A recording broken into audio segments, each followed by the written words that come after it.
In this situation, there is clearly a misunderstanding between the two parties.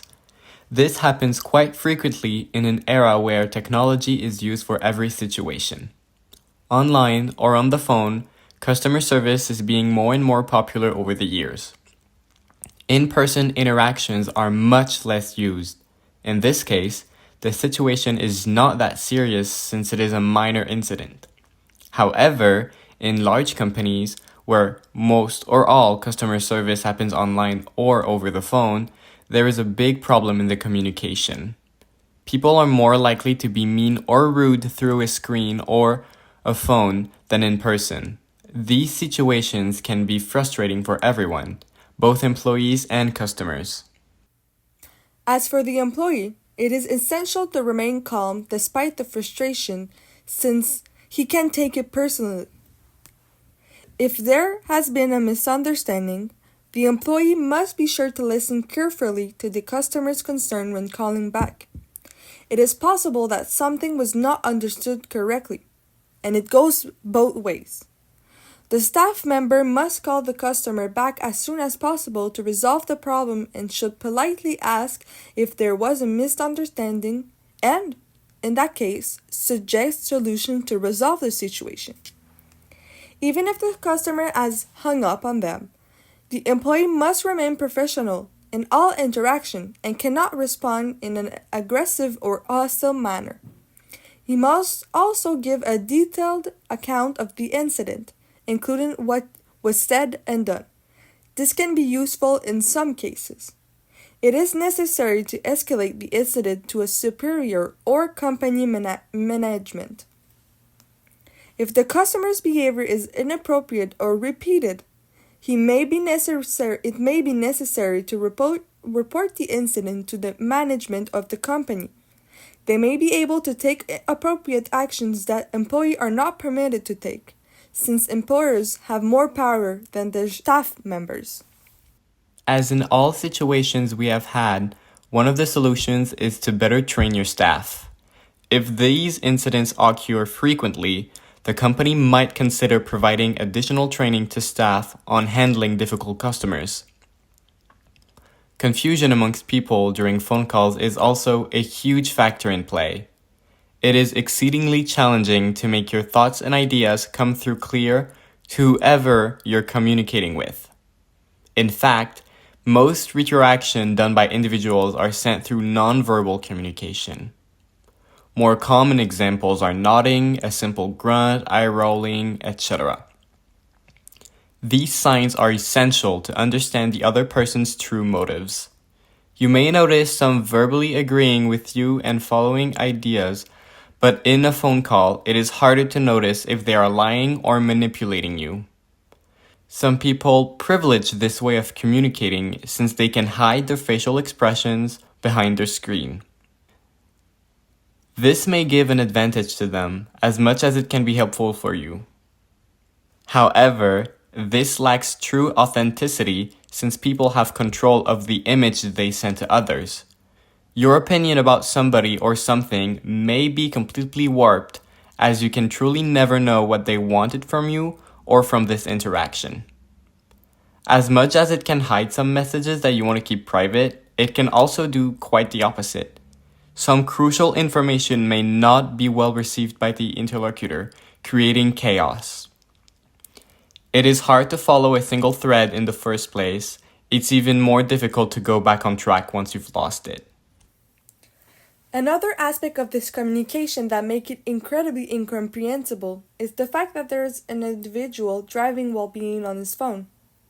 Using a phone while driving increases the risk of accidents due to distraction, delayed reaction time, and impaired focus on the road. It is a dangerous behavior that can have serious consequences.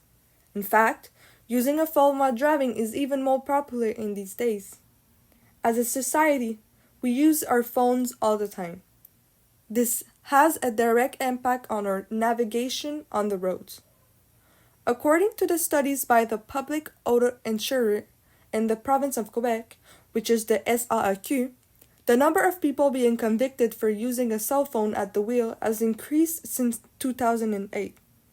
As a matter of fact, In 2008, the number of people convicted for that specific offense was 11,485, while just 4 years later, the number stands at 63,945.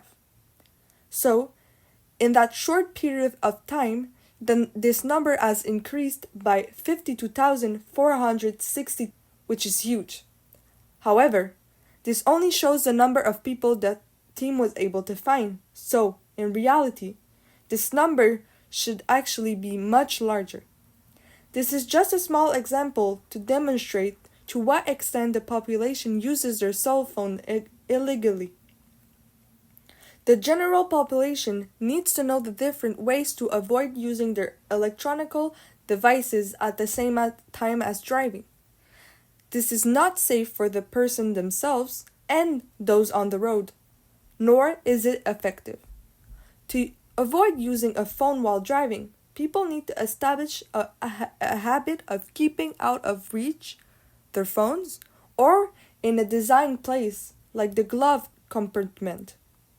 They also need to consider using apps that block notification while driving or enable the do not disturb while driving mode on their phone.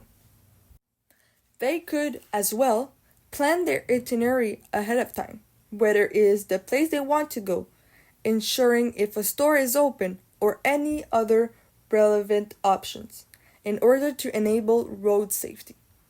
In resume, people really need to prioritize safety and they need to stay focused on the road. Driving takes a lot of your attention, thus, it is an incredibly difficult task to be an active listener at the same time. This prevented both characters from having a meaningful conversation that had a goal. It is important for everyone engaging in the conversation for it to move it forward, meaning send or receive crucial information. This is how we communicate on a daily basis to get through the hardships of living together in a society. However, not everyone does it the right way. This creates some deviances, creating issues between individuals, even if they have the same idea or are both talking about two completely different things. In this case, it is the last situation talked about. Obviously, one is talking about a gas station while the other is focusing on their business, being the sandwich restaurant.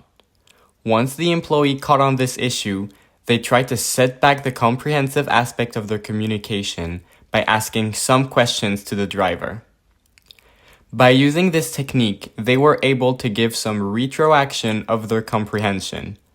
Doing this is essential when communicating with others, as you don't want to get the wrong idea about them or what they are saying. Giving input can also give the impression to the other that you are actively participating to the conversation, that you do care about what they are saying and are here to lend a hand if needed. Otherwise, they might have the idea that you take their statements lightly, creating a conflict. One misconception that people think of when they hear the word conflict is that it is always created when people cannot communicate appropriately. However, this is not the case. In fact, we are not in the presence of a conflict. It is a pseudo-conflict. Pseudo-conflicts are defined by the miscommunication of people leading to misunderstanding. Those happen whether two people or more talk to each other, but the quality and overall clearness of their intended message is questionable. The problem at core aren't the individuals themselves, rather how they interact together. This definition clearly correlates to our situation, as both people don't have a problem against the other. They instead just didn't understand each other's way of communicating their situation. As the employee tried to get back on track, the client got too confused. That might seem counterproductive, but it leads to a rational ending because as the driver said that nothing made sense, the sandwich maker was able to understand the core of the problem. They would then be able to illuminate the driver, making him understand that he did not call at the right place, that it is rather his fault. Fortunately, his retroaction did pay off. The ending now puts aside all the confusion and makes the portrait clear for everyone. he would then help him realize on his own mistakes, closing the case after all this confusion.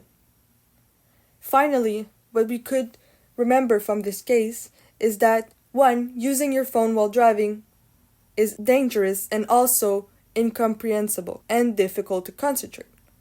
Also, having a conversation through the phone can be a big part of the misunderstanding between these two parties in that specific situation.